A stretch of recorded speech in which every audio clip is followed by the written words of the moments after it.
가지고 칭송 후에 오는 배척을 예상하라라는 제목으로 하나님 말씀 전가하도록 하겠습니다. 우리는 칭찬을 받으면 참 기분 좋습니다.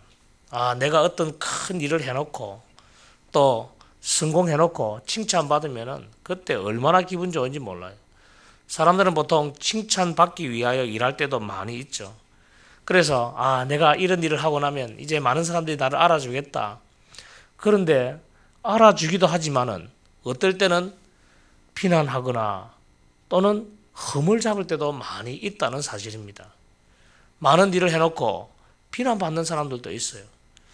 제가 포도원 교회에서 부목사로 있을 때에 가장 많이 했던 일이 전도부였습니다. 전도 총괄을 한 6개월 정도 맡았는데 교회의 전반적인 전도 시스템을 모두 것을 관리하고 원료 전도부터 토요 전도까지 또 다양한 전도 프로그램들을 전부 운영하고 그러면서 그때 보니까 교회 전도왕이 한 분 계셨어요.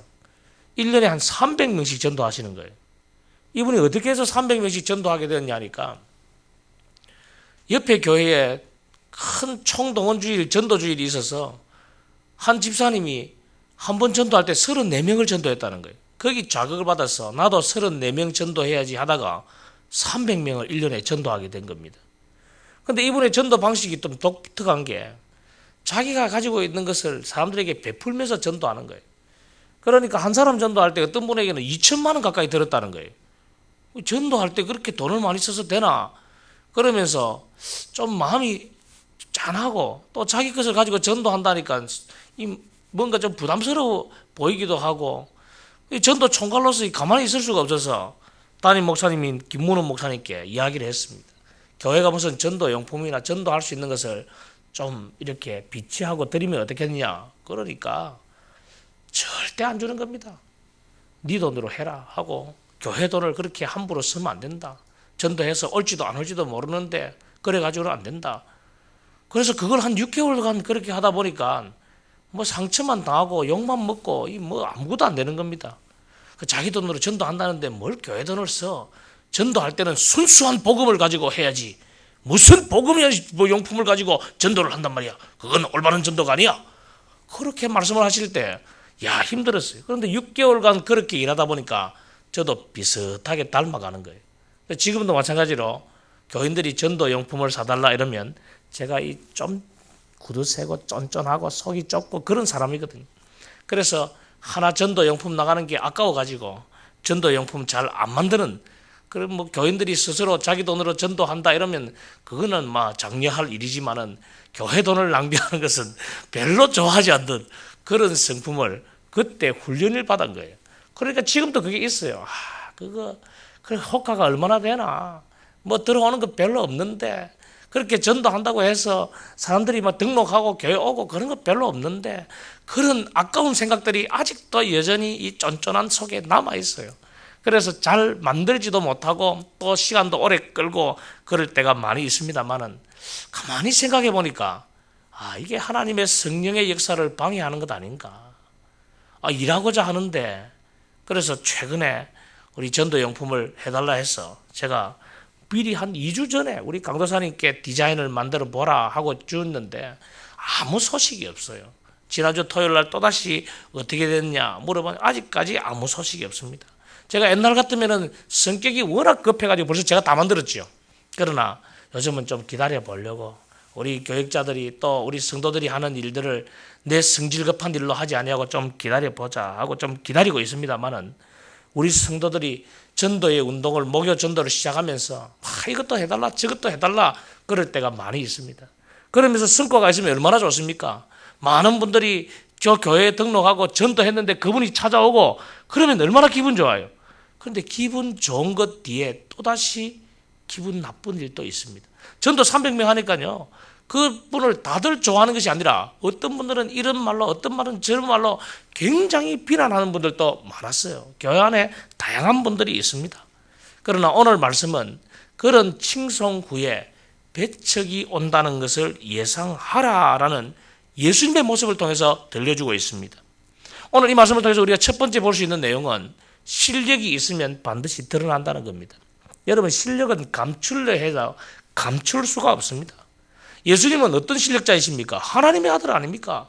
진짜 실력 있는 분이 우리 예수님 아닙니까? 말씀에 대한 실력은 당신이 말씀 로고스시니까 실력은 확실하고 그뿐만 아니라 능력도 나타나잖아요. 삶의 모든 부분에 있어서 그 실력이 드러나는 겁니다. 하나님의 아들 예수님의 실력은 반드시 드러나게 되어 있습니다.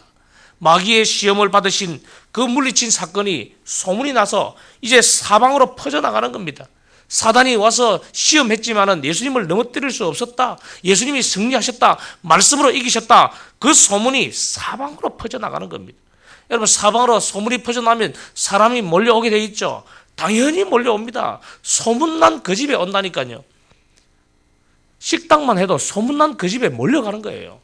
제가 어느 날 천안의 고려신학대학원에 무슨 회의가 있어서 잠시 갔더니 거기에서 목사님이 저를 이끌고 이제 식사를 하러 간다는데 산속으로 들어가는 산속으로 꾸불꾸불 산속으로 제가 이까지 뭐 사람들이 오겠나 했는데 들어서는 입구에서 깜짝 놀라서 차댈 데가 없더라고요. 거기에 산 안에 있는 음식점이 엄청나게 차들이 그 주차장이 넓은데도 불구하고 거기에요 차댈 데가 없는 거예요. 아유, 이 밥 먹을 수 있겠나? 그 염려가 들 정도로 차들이 들어차 있더라고요. 사람들이 요즘 소문나면요 음식점에 소문난 집에 그냥 간다니까요. 산에 있어도 간다니까요. 교회도 마찬가지죠. 소문나면 사람이 몰려오게 되어 있습니다. 예수님도 소문나니까 사람들이 막 몰려왔죠. 그럼 몰려오면 어떻게 합니까? 그들을 가르쳐야 되죠. 왜 그 사람들이 몰려옵니까? 배우려고 몰려오는 것 아닙니까? 예수님의 말씀을 들으려고 오는 것이죠. 그리고부터 구조가 달라지고 사회 환경이 달라지고 그렇게 바꾸게 되어 있지 않습니까? 그때부터 가르치기 시작합니다. 가르침을 들으면 어떻습니까? 진짜 실력이 편하잖아요. 와보니까 별것 없더라가 아니라 진짜 맛있더라. 진짜 단맛이 나더라. 그동안 바리새인들이나 서기관들에게 가르치는 것과 다르더라. 그러면서 사람들이 칭송이 자자해지죠. 여러분, 이까지만 딱 끝나면 얼마나 좋겠어요. 칭송이 시작되면 그때부터 흠을 잡으려고 든다는 겁니다. 오늘 예수님도 똑같습니다. 16절 말씀 보십시오. 예수께서 그 자라나신 곳 나사렛에 이르사 안식일에 늘 하시던 대로 회당에 들어가사 성경을 읽으려고, 여기 읽으려고라는 말은요 아나그노나이라는 헬라어를 사용하는데 이것은 예수님께서 권하고자 하는 목적으로 소리 높여 읽다 이런 뜻이 내포되어 있어요. 예수님께서 그냥 성경 읽으려고 들어간 것이 아니라 거기에 몰려온 사람들에게 권하고자 가르치고자 소리 높여서 읽으려고 그렇게 시작했다는 겁니다. 그때 선지자 이사야의 글을 드렸다. 뭐 알고 드린 거겠습니까? 그게 아니고 이 드리거늘 이 말은요 에피디돔이라는 단어를 사용하는데 이 단어는 예수님께서 그걸 요구했다는 겁니다. 예수님께서 이사야 61장의 말씀을 요구하니까 그때 예수님께 건네 주었다 이런 단어의 뜻이 들어 있습니다. 그때 예수님이 읽으신 말씀이 뭡니까? 주의 성령이 내게 임하셨으니 이는 가난한 자에게 복음을 전하게 하시려고 내게 기름을 부으시고 나를 보내사 포로된 자에게 자유를 눈먼 자에게 다시 보게 함을 전파하며 눌린 자를 자유롭게 하고 주의 은혜의 해를 전파하게 하려 하심이라. 여기 은혜의 해 이 말이 중요합니다. 이게 바로 이스라엘 백성들이 다 아는 희년이죠. 희년. 50년마다 빚이 다 탕감되고 노예들이 다 해방되고 땅의 경작을 쉬게 해주는 해방의 해, 바로 그 희년이 바로 예수님이다. 그 이야기를 하고 있는 겁니다. 이렇게 말씀하시니까 사람들이 얼마나 신기해요. 신기해서 대단하다. 와, 어떻게 저런 분이, 그게 아니라 22절에 보니까 뭐라고 말합니까? 이 사람이 요셉의 아들이 아니냐. 이분이 사단의 시험을 물리친 하나님의 아들이 아니냐가 아니라 단지 사람 요셉의 아들로서 보는 거죠. 이 말이 곧 흠 잡는 거죠. 저 사람이 그 가난한 목수 사람 아들에 불과한 그 사람 아니냐, 그가 어떻게 성경을 가르칠 수 있단 말이냐, 온갖 비난이 다 들어간 말입니다.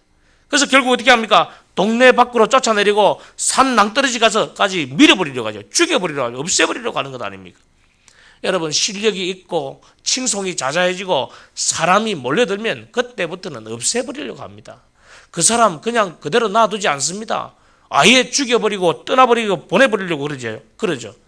그런데 여기서 더 중요한 것은 이 모든 것을 우리 예수님이 예상하셨다는 사실입니다. 예수님께서 뭐라고 이야기합니까? 24절에 보니까 내가 진실로 너희에게 이르노니 선지자가 고향에서는 환영을 받는 자가 없느니라. 왜 고향에서 환영받지 못하죠? 바른 소리 하기 때문에. 여러분, 바른 소리 하면 좋아하는 사람이 없습니다. 진리를 증거하면 좋아하지 않아요. 그냥 우리가 듣고 싶어 하는 소리, 그냥 우리에게 아부해주는 소리, 칭찬해주는 소리 듣고 싶죠. 바른 소리 하면 듣기 싫습니다. 원칙적으로 하나님이 시키는 대로 하면 환영받을 수가 없어요. 원칙적으로 하나님의 말씀을 선포하면 환영받을 수가 없습니다. 여러분, 그래도 우리는 주님의 말씀을 증거해야 됩니다. 저는 비록 젊은 목사지만은 아직까지 젊은 목사예요. 나이가 47이나 됐는데도 여전히 젊은 목사더라고요. 아직까지 젊은 목사예요. 그럼에도 불구하고 제가 교단의 어른들에게 쓴소리도 하고 어떨 때는 문제점을 지적하기도 하고 어른들이 저를 안 좋아해요. 만나기를 싫어해요. 끌끄러워해요. 그러나 해야 되는 것은 해야 되지 않습니까? 성도 여러분, 우리도 마찬가지입니다. 예수님처럼 칭송받은 후에 배책이 올 것을 예상하고 살아야 됩니다. 내가 바르게 하면, 내가 바른 이야기하면 이거 배책이 올 수밖에 없다. 당연한 거다. 예수님도 그 길을 걸어가셨는데 그래도 내가 하나님 앞에 바로 살고 진리를 증거하며 살고 복음을 증거하는 참된 성도들이 되어야 되겠다. 오늘도 그렇게 결심하시고 칭송 뒤에 오는 배책은 예상하고 살고 그 예상하면서 그것 간단하게 주님 믿고 이겨낼 수 있는 저와 여러분 되시기를 주의 이름으로 축원합니다.